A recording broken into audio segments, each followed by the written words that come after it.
आज हम सुनेंगे अहोई अष्टमी की व्रत कथा। शिव, गौरी, गणेश और कुमार कार्तिकेय की जय हो। हे अहोई माता, मैं आपकी कथा सविस्तार सुना रही हूँ। इसके लिए आप मुझे अनुमति दें। हम सब आपकी शरण में हैं। आप हमारे बच्चों की रक्षा करें। हमें एक सुख सौभाग्य का आशीर्वाद दें। एक साहूकार था। उसके 7 बेटे, 7 बहुएं और एक बेटी थी। साहूकार का घर बड़ा ही समृद्ध था। उसके घर में अन्न धन की कोई कमी नहीं थी। एक समय की बात है। दीपावली का त्योहार आने वाला था। तो साहूकारनी ने अपनी सहू बहुओं को कहा कि बेटा, तुम मिट्टी ले आओ, हमें घर में लीपना है। साथ में अपनी ननद को भी ले जाना। सास के कहे के अनुसार सातों बहुएं अपने साथ अपनी ननद को लेकर मिट्टी खोदने के लिए चल पड़ी। उस दिन कार्तिक मास की कृष्ण पक्ष की अष्टमी तिथि थी। जैसे ही वे वहां पहुंचे और मिट्टी खोदने लगे तो ननद बोली, भाभी लाइए, मैं भी मिट्टी खोद देती हूँ। यह कहकर उसने अपनी भाभी से कुदाल ले ली और मिट्टी खोदने लगी। वहीं पर एक स्याऊ यानी शई की मान थी। ननद का इस पर ध्यान नहीं था। जल्दी जल्दी मिट्टी खोद रही थी तो उसकी कुदाल स्याऊ के बच्चे पर जा लगी, जिससे स्याऊ के बच्चे की उसी समय मृत्यु हो गई। यह देखकर ननद भाभियों को बहुत दुख हुआ। स्याऊ अपने बच्चे को इस तरह मरा हुआ देखकर अत्यंत दुखी हुई और क्रोधित हो गई। ननद से कहने लगी कि तूने मेरे बच्चे को मार दिया है, अब मैं तेरी कोख बांध दूंगी। तब ननद ने अपनी सातों भाभियों से कहा, तुम में से कोई मेरे बदले में अपनी कोख बंधवा ले। तो सभी ने मना कर दिया। सबसे बड़ी भाभी ने कहा कि मैं तो नहीं कर सकती, मेरे तो बच्चे छोटे हैं, मुझे और बच्चे चाहिए। इसी तरह एक एक कहकर सातों भाभियों ने मना कर दिया। फिर ननद बड़ी मायूस हो गई। उसने अपनी छोटी भाभी से कहा, मेरा यह काम कर दो, मेरी जगह अपनी कोख बंधवा लो भाभी, और कोई नहीं सुन रहा है। भाभी सोचने लगी, यदि मैं कोख नहीं बंधवाती हूँ तो सासू माँ नाराज हो जाएंगी। ऐसा विचार करके उसने ननद के बदले अपनी कोख बंधवा ली। ऐसा विचार करके उसने ननद की जगह अपनी कोख बंधवा ली। अब उसके जब भी बच्चे होते 7 दिन के होकर उनकी मृत्यु हो जाती। ऐसे कई वर्ष बीत गए। उस बेचारी के कई पुत्रों का जन्म हुआ और सभी की मृत्यु हो गई। छोटी बहू हमेशा दुखी और उदास रहती थी। त्योहारों पर रोती रहती थी। एक बार उनके घर एक विद्वान पंडित जी आए तो उन्हें देखकर साहूकार और साहूकारनी ने उनकी बड़ी सेवा की। तो उन्होंने साहूकार और साहूकारनी से पूछा कि तुम्हारे घर में सब कुशल मंगल तो है?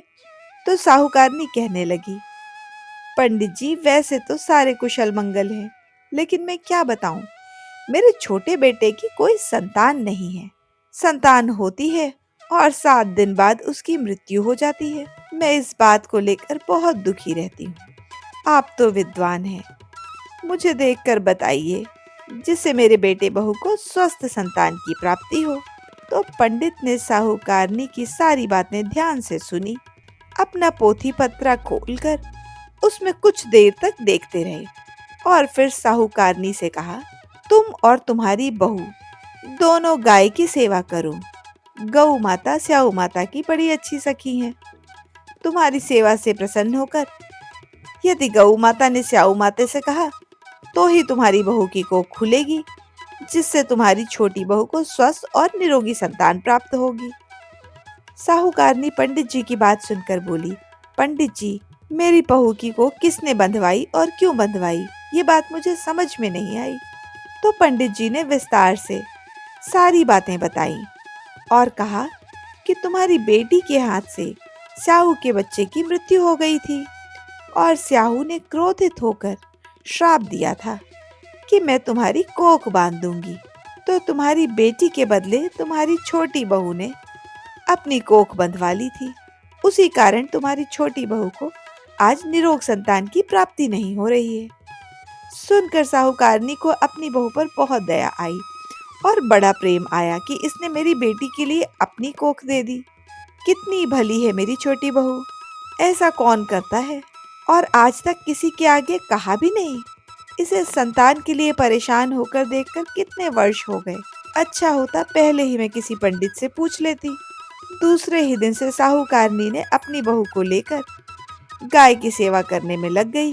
प्रातः ही साहूकारनी की छोटी बहू गाय के लिए गुड़ ले जाती, उसकी खूब सेवा करती, उसके नीचे साफ सफाई करती, उसका गोबर उठाकर हटाती, उसे खाने के लिए चारा डालती, पानी पिलाती। इस तरह उसकी पूरी श्रद्धा भाव से गऊ की सेवा करने लगी। इस तरह गऊ की सेवा करते करते बहुत वर्ष बीत गए तो सुरई गाय ये सब देखकर बड़ी खुश हुई। उसने पूछा, तुम मेरी इतनी सेवा क्यों करती हो बहू? मैं तुम्हारी सेवा भक्ति से बहुत प्रसन्न हूँ। आज तुम मुझसे जो चाहो वरदान मांग लो, मैं तुम्हारी इच्छा अवश्य पूरी करूंगी। तब साहूकार के बेटे की बहू बोली, हे गौ माता, स्याऊ माता तुम्हारी भली है और उसने क्रोधित होकर मेरी कोख बांध दी है। सो मेरी कोख खुलवा दो, मैं वर्षों से संतान सुख से वंचित हूँ। हे माता, मेरी ये कामना पूर्ण करवा दो, मुझे और कुछ भी नहीं चाहिए। माँ के लिए संतान का सुख सबसे बड़ा सुख होता है। तो बहू की बात सुनकर गौ माता छोटी बहू को लेकर बोली, 7 समुंदर पार मेरी भायली स्याऊ रहती है, चल मेरे साथ चल। उस दिन कड़ाके की गर्मी पड़ रही थी। दोनों चल पड़ी। रास्ते में एक जगह बहुत कड़ाके की गर्मी पड़ रही थी, तो दोनों आराम करने के लिए एक पेड़ के नीचे बैठ गईं। उस पेड़ पर गरुड़ पंखिनी के बच्चे रहते थे। छोटी बहू ने देखा कि एक सांप उन बच्चों को खाने के लिए जा रहा है, तो छोटी बहू ने उस सांप को मारकर ढाल के नीचे ढक दिया और बच्चों की जान बचा ली। थोड़ी देर बाद में गरुड़ पंखिनी आई और वहां पर खून पड़ा देखकर साहूकार की बहू को चोंच मारने लगी। तब छोटी बहू बोली, मुझे चोंच क्यों मार रही हो? मैंने तो तेरे बच्चों की रक्षा की है, उन्हें मारा नहीं है, बल्कि सांप के डसने से उन्हें बचाया है। मैंने तुम्हारे बच्चों की रक्षा की है। संतान के मरने का दुख क्या होता है ये तो मैं बहुत अच्छे से जानती हूँ। मुझसे अच्छा कौन जानेगा? यह सुनकर गरुड़ पंखिनी ने जाकर जब अपने बच्चों को ठीक देखा, तो गरुड़ पंखिनी ने कहा, तू मांग, क्या मांगती है? आज मैं बहुत खुश हूँ, तूने मेरे बच्चों की रक्षा की है। आज तू जो भी मांगेगी मैं पूरा कर दूंगी। छोटी बहू बोली कि 7 समुंदर पार साऊ माता के घर पहुंचा दो।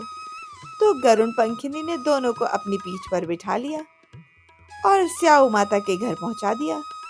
स्याऊ माता उन्हें देखकर बोली, बहन बहुत दिनों बाद आई। गौ माता और स्याऊ माता एक दूसरे से बातचीत करने लगी और एक दूसरे का हालचाल पूछने लगी। छोटी बहू वहीं बैठी उन दोनों की बातें सुन रही थी। तो स्याऊ माता कहने लगी, बहन मेरे सिर में जूं पड़ गई है। सुरई गाय ने छोटी बहू की ओर इशारा किया। छोटी बहू स्याऊ माता की जुएं निकालने लगी। जैसे ही सारी जुएं निकली, स्याऊ माता को राहत मिल गई।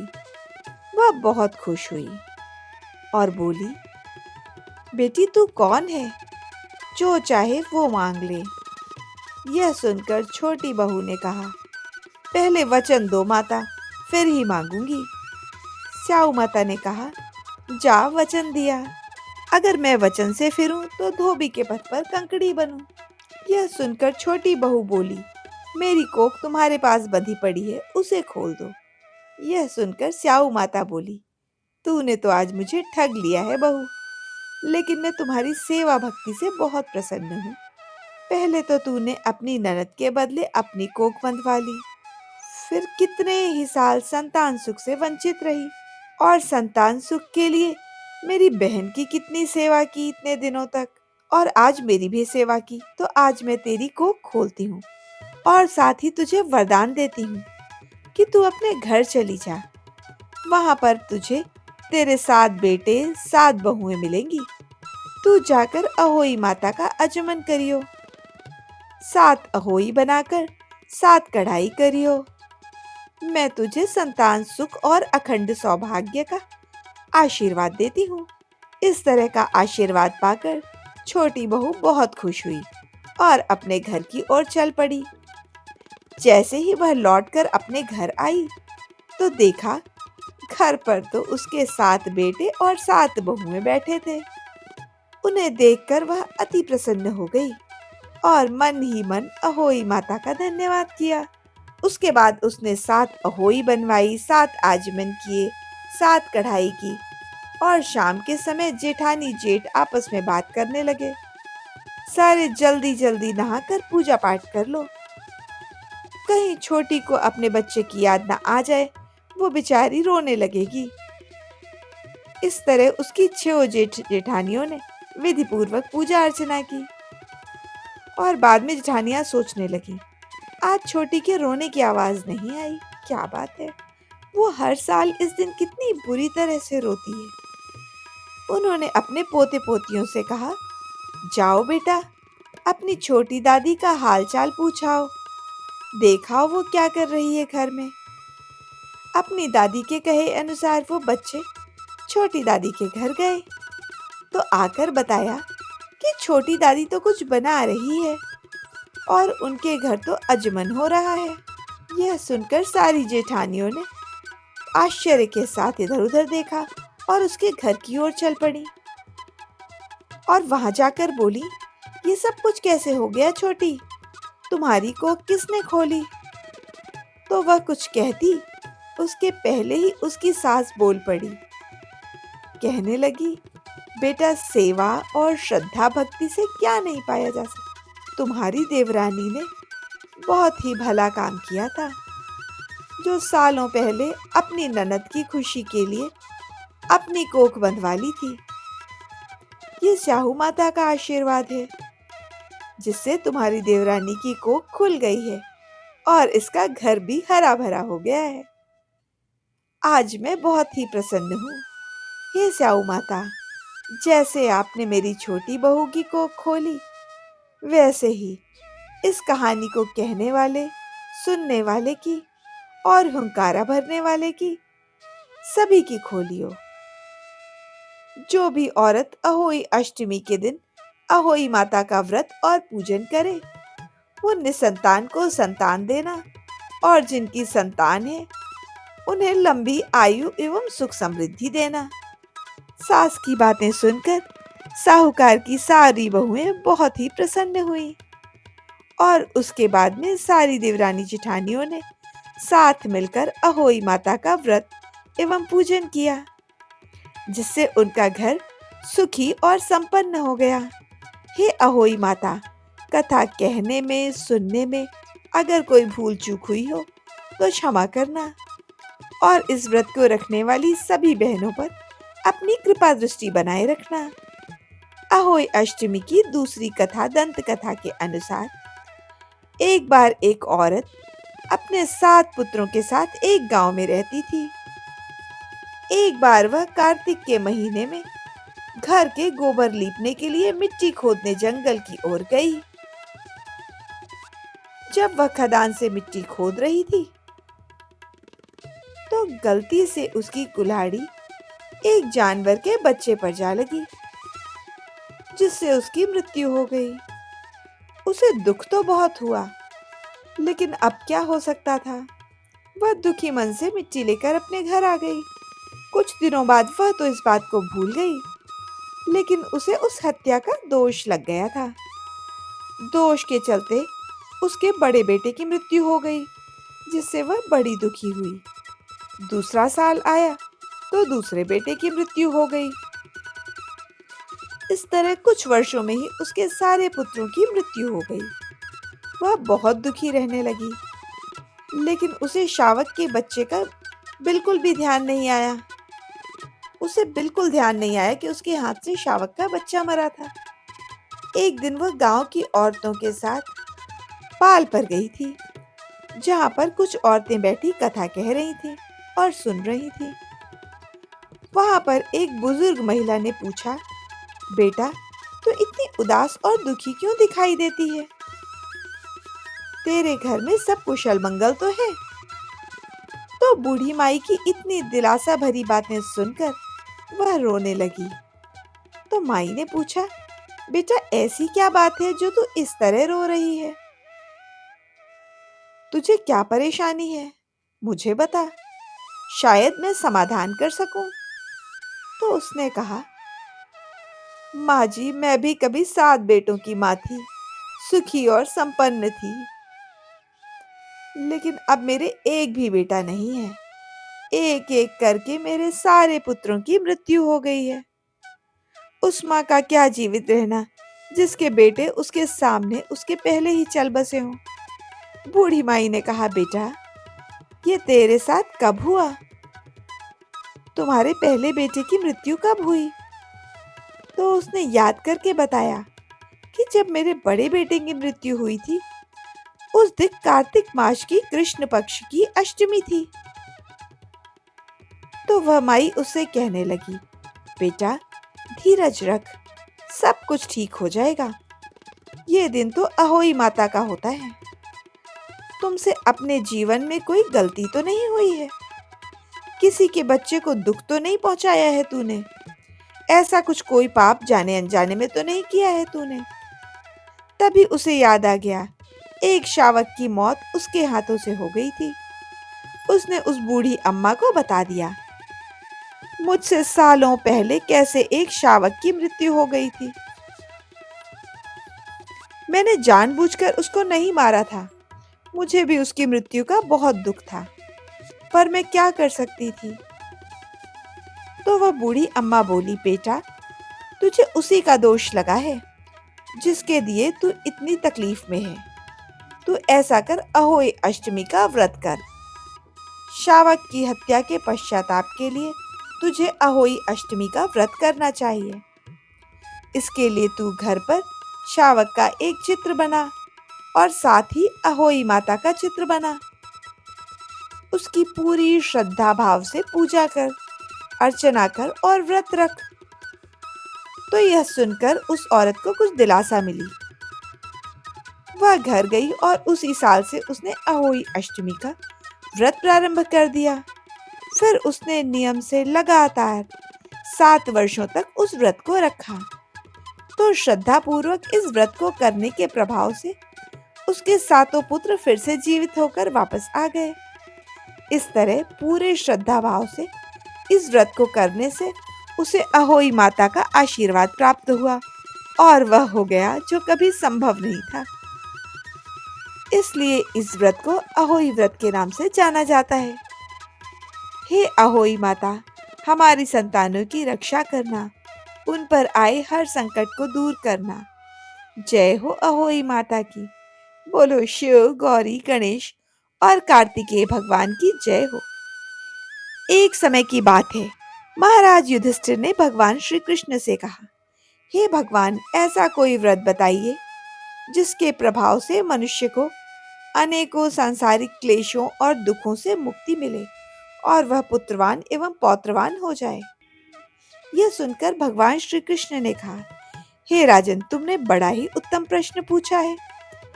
मैं तुम्हें एक पौराणिक इतिहास कथा सुनाता हूँ। इसे ध्यान पूर्वक सुनना। एक समय लोमश ऋषि ब्रजराज मथुरापुरी में वासुदेव देवकी के घर गए। ऋषिराज को आया देखकर वसुदेव और देवकी दोनों ने बहुत ही प्रसन्नता पूर्वक उन्हें सुंदर आसन पर बिठाया। उनका अनेक प्रकार से वंदन एवं सत्कार किया। फिर मुनि के चरणोदक से अपने घर एवं अपने शरीर को पवित्र किया। उनकी यह भक्ति भाव देखकर ऋषि को बहुत ही प्रसन्नता हुई और उन्होंने उन दोनों को एक कथा सुनाई।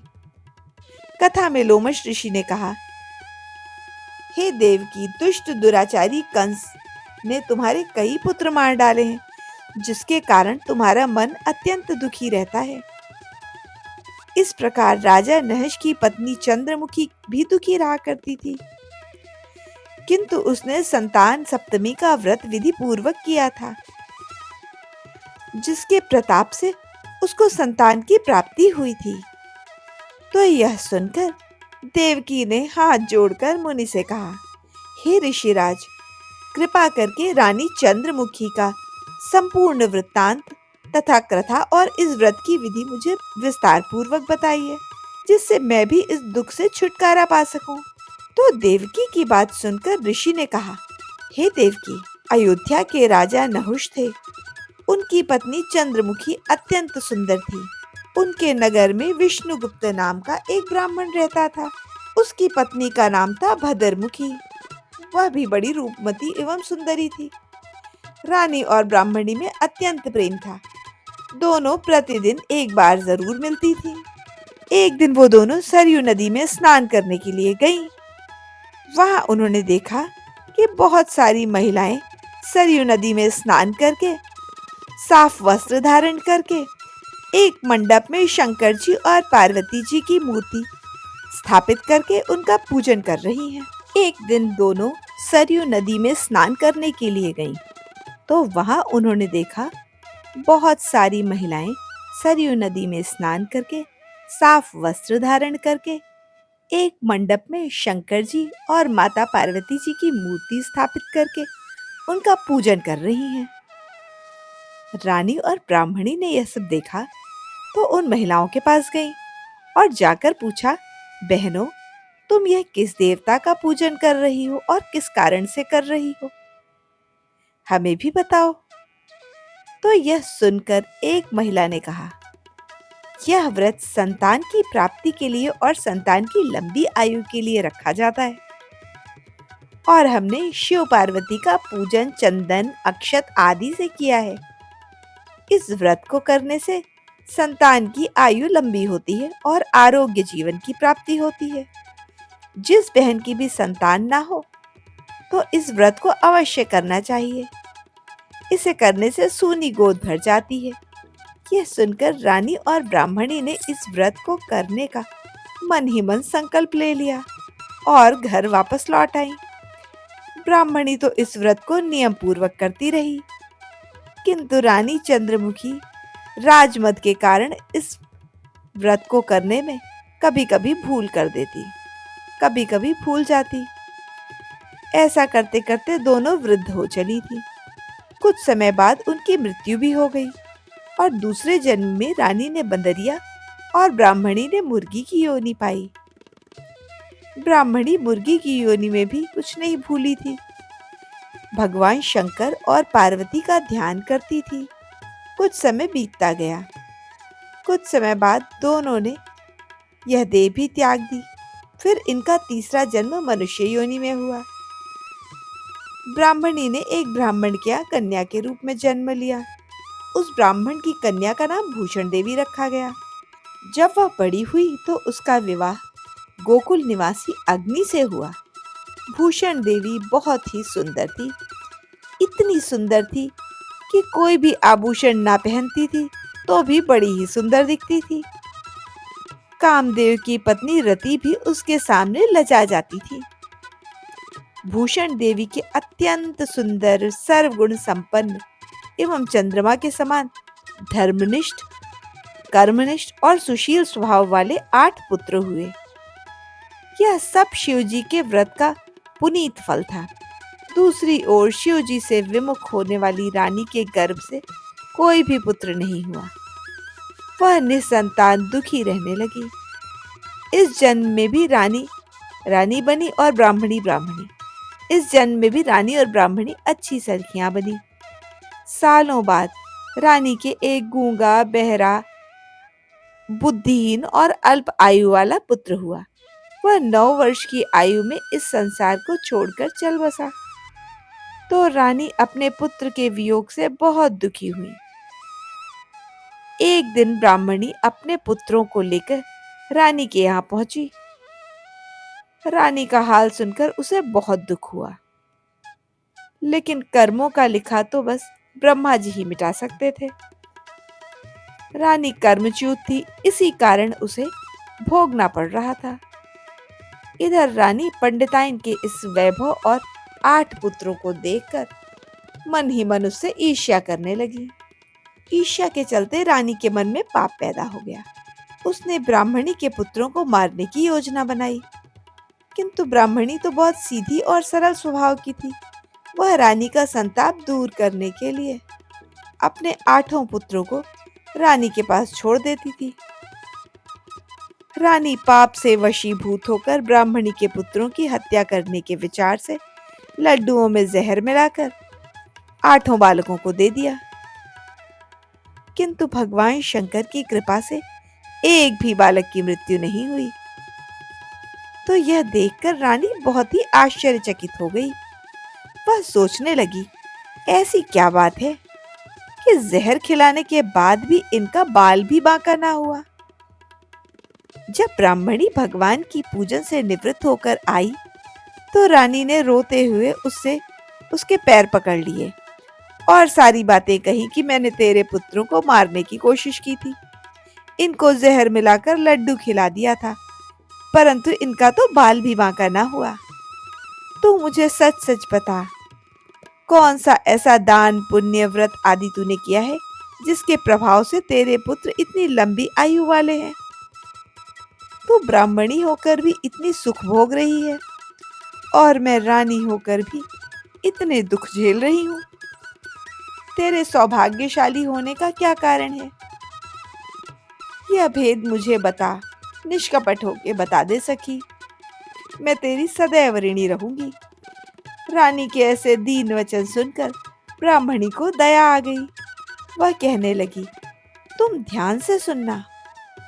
3 जन्म का हाल मैं तुम्हें बताती हूँ। पहले जन्म में तुम राजा नहुष की पत्नी थी। तुम्हारा नाम चंद्रमुखी था, मेरा नाम भद्रमुखी था। मैं उस जन्म में भी ब्राह्मणी थी और तुम अयोध्या में रहती थी। मेरी और तुम्हारी बड़ी ही प्रीति थी। एक दिन हम दोनों सरयू में स्नान करने गए थे। वहां पर कई महिलाओं को बात करते हुए पूजन करते हुए देखा। हम दोनों ने वहां इस उत्तम व्रत को करने का संकल्प लिया, किंतु तुम भूल गई और झूठ बोलने लगी। इसी झूठ का दोष तुम्हें लगा जिससे तू आज तक यह दुख भोग रही है। मैंने इस व्रत को पूरे आचार विचार एवं श्रद्धा पूर्वक नियम धर्म से किया था और आज भी करती हूँ। और तुम्हारा दूसरा जन्म बंदरिया के रूप में हुआ था और मुझे मुर्गी की योनि मिली थी।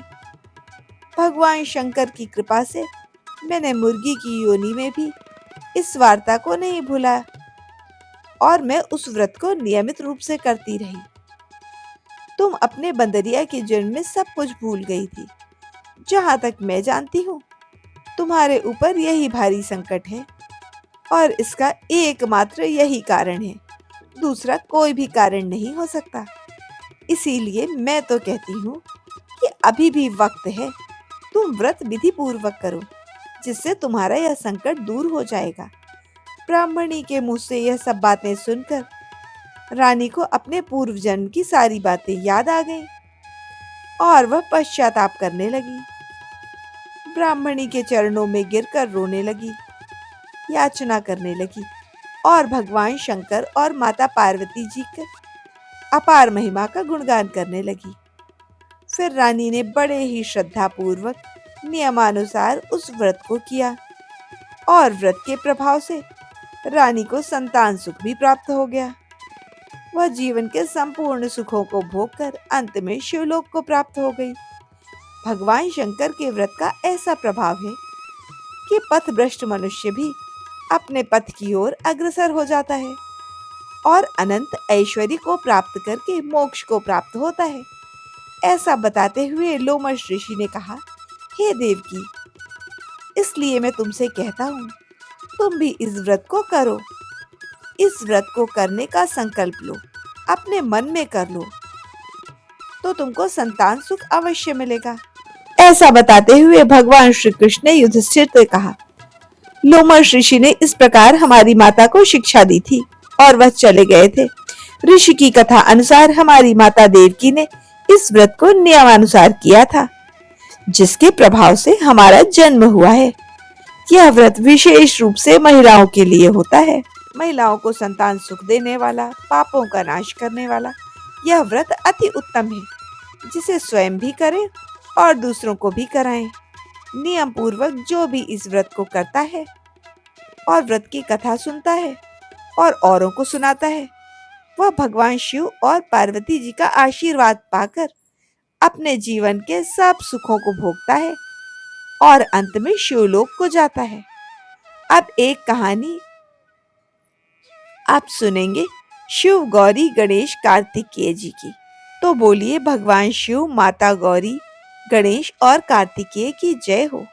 भगवान कार्तिकेय और गणेश जी शिव जी और माता देवी पार्वती के पुत्र थे। कार्तिकेय बड़े पुत्र हैं और गणेश जी छोटे पुत्र हैं। कार्तिकेय ने नरकासुर, गजासुर जैसे कई राक्षसों को मारा है। वे युद्ध के स्वामी के रूप में जाने जाते हैं। वह देवताओं की सेना के सेनापति हैं। कार्तिकेय का नाम उनकी 6 कृतिकाओं से लिया गया है, जिन्होंने उनका पालन पोषण किया था। परिणाम स्वरूप उनके 6 सिर हैं। वल्ली और देवसेना कार्तिकेय की 2 पत्नियां हैं। कार्तिकेय की पूजा दक्षिण भारत में सबसे अधिक की जाती है। कहा जाता है कि कार्तिकेय की पूजा करने वालों को संतान से संबंधित कोई भी परेशानी नहीं आती है। जो भी स्त्री कार्तिकेय का व्रत एवं पूजन करती है, उसकी संतान सदैव अपने कार्य क्षेत्र में सफल रहती है। और दूसरी ओर गणेश जी की पूजा तो पूरे भारत में की जाती है। गणेश जी को तो सर्वोच्च स्थान प्राप्त है।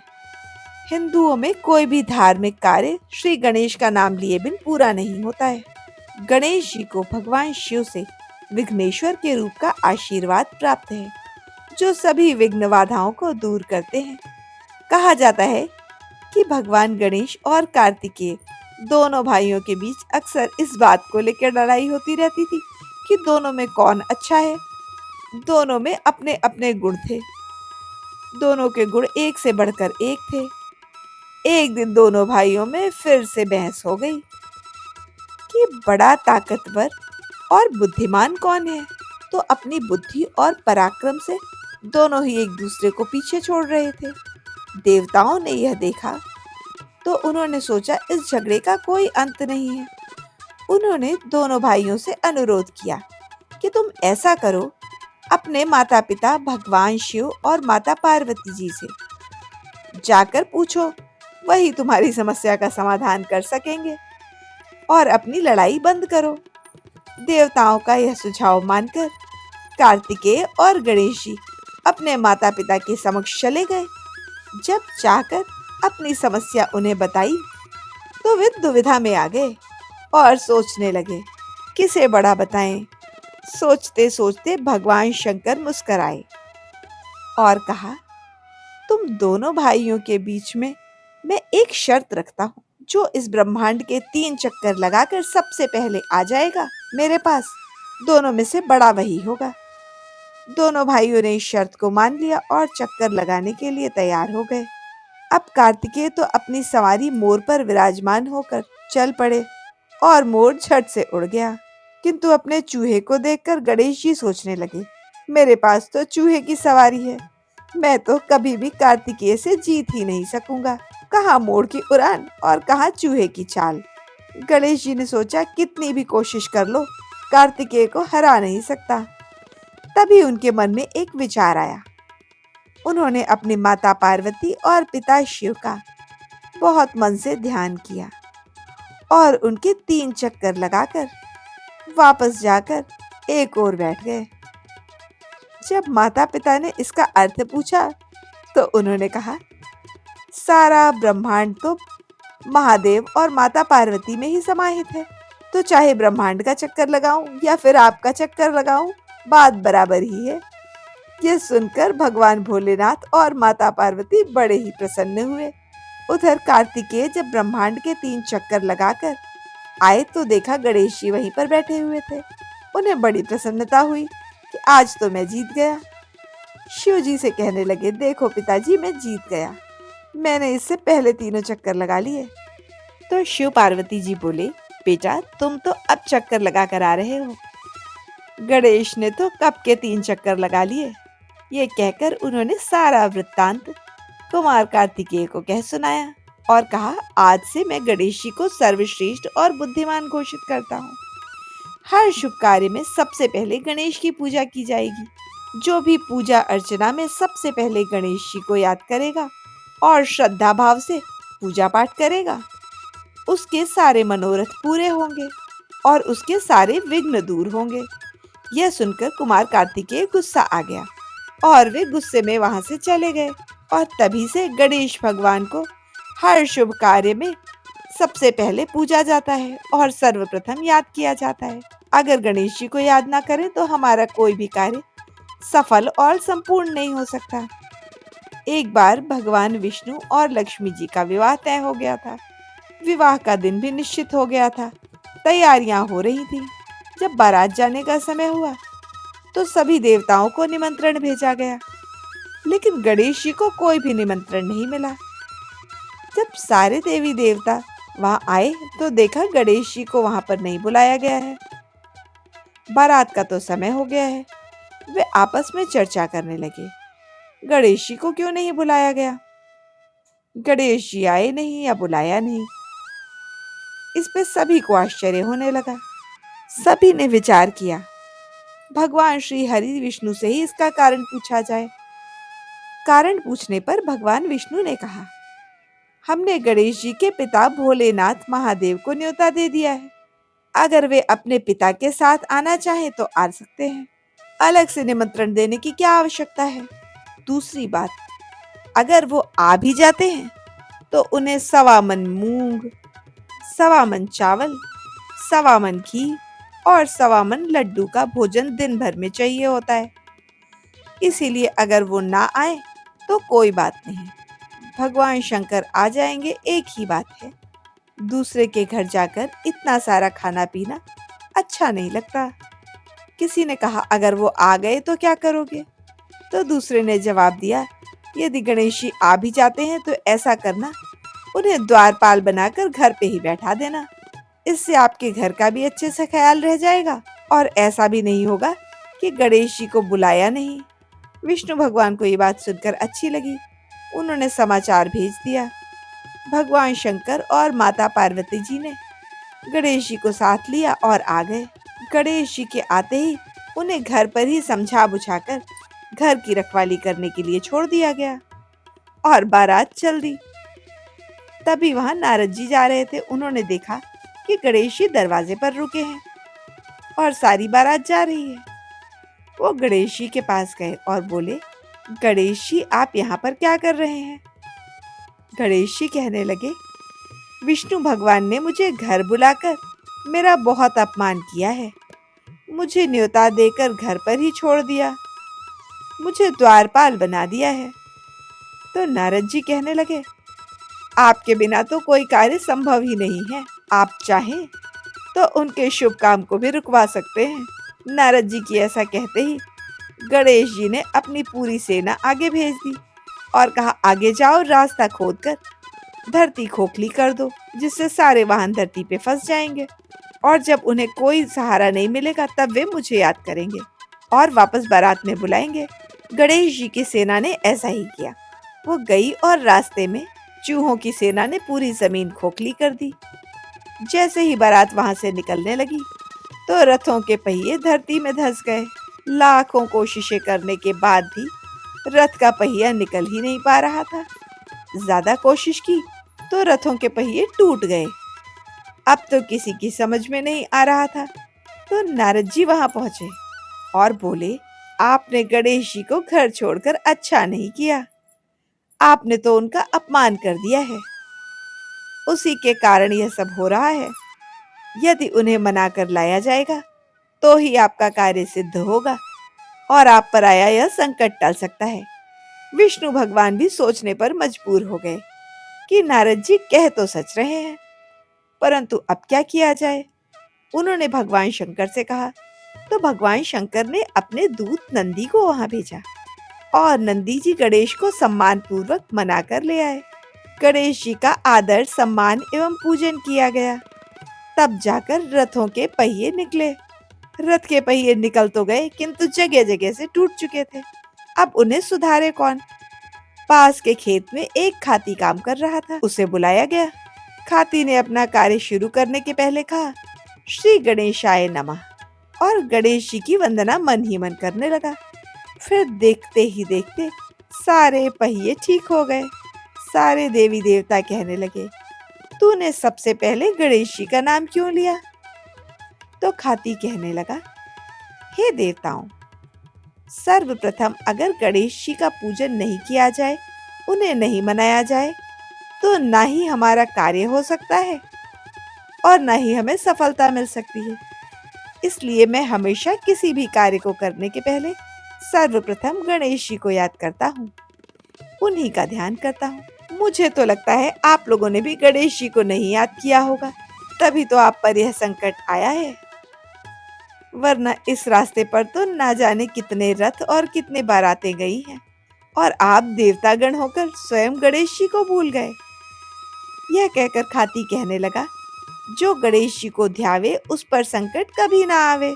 तो सारे लोग गणेश जी की जय जयकार करके वहां से चले गए। भगवान विष्णु और लक्ष्मी जी का विवाह संपन्न हो गया और वे सहर्ष घर लौट आए। गणेश जी को याद करने से जैसे विष्णु जी का कार्य सिद्ध हुआ, वैसे सबके सिद्ध करना। बोलो गणेश भगवान की जय। अब हम सुनेंगे लपसी और तपसी की कहानी, जो हर व्रत कथा के अंत में अवश्य सुननी चाहिए। इस व्रत कथा को सुने बिना ना तो हमारा व्रत पूरा होता है और ना ही हमें उसका पुण्य फल प्राप्त होता है। लपसी और तपसी की कहानी इस प्रकार है। एक लपसी था, एक तपसी था। तपसी हमेशा भगवान की तपस्या किया करता था, लेकिन उसे चोरी करने की आदत थी। लपसी हमेशा सवा सेर लपसी बनाता था और पहले भगवान को भोग लगाता था, उसके बाद स्वयं भोजन करता था। दोनों भाइयों का यही नियम था। एक दिन किसी बात को लेकर दोनों भाइयों में कहासुनी हो गई। तपसी लपसी से बोला, मैं प्रतिदिन भगवान की तपस्या करता हूँ, इसलिए मैं बड़ा हूँ। तो लपसी बोला, मैं रोज भगवान को सवा सेर लपसी का भोग लगाता हूँ, इसलिए मैं बड़ा हूँ। ऐसा कहते हुए दोनों जोर जोर से लड़ने लगे। तभी वहां से नारद मुनि गुजर रहे थे। दोनों को लड़ता हुआ देखकर वहां आए और उनसे पूछा, तुम दोनों लड़ क्यों रहे हो? दोनों ने अपने आप को बड़ा बताया और बड़ा होने का कारण बताया। तो नारद जी बोले, मैं तुम्हारा फैसला कर दूंगा। कल आऊंगा और बता दूंगा कौन बड़ा है दोनों में। दूसरे दिन लपसी और तपसी नहाकर अपनी रोज की भक्ति करने आए। तो नारद जी ने छुपकर 1.25 करोड़ की एक एक अंगूठी उन दोनों के आगे रख दी। जैसे ही तपस्या करते समय तपसी की नजर उस अंगूठी पर पड़ी, उसने चुपके से अंगूठी उठाई और अपने पैरों के नीचे दबा ली। लपसी की नजर अंगूठी पर पड़ी, लेकिन उसने ध्यान नहीं दिया। उसने पहले अपने भगवान को भोग लगाया, फिर स्वयं भोजन किया। थोड़ी देर बाद नारद जी सामने आ गए। दोनों ने पूछा, अब बताइए हम में से कौन बड़ा है? तो नारद जी ने तपसी से खड़ा होने को कहा। जब वह खड़ा हुआ तो उसके पैर के नीचे दबी हुई अंगूठी दिखाई दी। नारद जी ने तपसी से कहा, तपस्या तो तुम करते हो, लेकिन इतनी तपस्या करने के बाद भी तुम्हारी चोरी करने की आदत नहीं गई। ये अंगूठी तो मैंने ही तुम दोनों के आगे रखी थी। मैं ये देखना चाहता था कि तुम दोनों में किसके मन में लालच है, पर तूने तो अंगूठी दिखाई पड़ते ही झट से उसे अपने पैरों के नीचे दबा लिया। और अंगूठी पर ध्यान जाने के बाद भी लपसी ने उस तरफ ध्यान ना देके अपने पूजन और भगवान को भोग लगाने पर ध्यान दिया। इसीलिए लपसी बड़ा हो गया और तुम्हें तुम्हारी तपस्या का कोई भी फल नहीं मिलने वाला है। तपस्या चाहे जितनी भी कर लो, किंतु यदि भगवान में ध्यान नहीं रहेगा तो तुम्हें इसका कोई फल नहीं मिलेगा। तपसी को सुनकर बहुत ही दुख हुआ और वह शर्मिंदा होकर नारद जी से क्षमा मांगने लगा और कहने लगा कि आज तक मेरी जो भी गलती हुई है उसे क्षमा करो और मुझे बताओ कि मेरी तपस्या का फल मुझे कैसे मिलेगा। आज के बाद मैं कभी भी चोरी नहीं करूंगा। तो नारद जी ने कहा, यदि कोई गाय और कुत्ते को रोटी नहीं बनाएगा तो उसका फल तुझे मिलेगा। यदि कोई आदमी ब्राह्मण को भोजन करवाकर उसे दक्षिणा नहीं देगा तो उसका फल तुझे मिलेगा। यदि हम किसी महिला को कपड़े देते हैं और उसके ऊपर भेंट स्वरूप कुछ पैसे नहीं रखते तो उसका फल भी तुझे ही मिलेगा। अगर कोई व्यक्ति दिए से दिए जलाएगा तो उसका फल भी तुझे ही मिलेगा। अगर कोई औरत आंगन लीप कर चौका नहीं लीपेगी तो उसका फल भी तुझे ही मिलेगा। यदि कोई व्रत कथा में सारी कहानी सुन ले लेकिन तुम्हारी कहानी ना सुने तो उसका फल भी तुझे ही मिलेगा। उसी दिन से हर व्रत कथा में, हर कहानी में लपसी और तपसी की कहानी कही जाने लगी। तो ये थी अहोई अष्टमी की संपूर्ण व्रत कथा। सुनकर आपको कैसा लगा? कमेंट बॉक्स में जरूर बताएं और यदि कथा अच्छी लगी हो तो कृपया मेरे चैनल को सब्सक्राइब करें। मेरी सभी बहनें जो इस कथा को सुन रही हैं, जो भी इस कथा को सुन रहे हैं, वो अहोई माता का आशीर्वाद पाने के लिए कमेंट बॉक्स में अहोई माता की जय लिखें। आप सभी का धन्यवाद।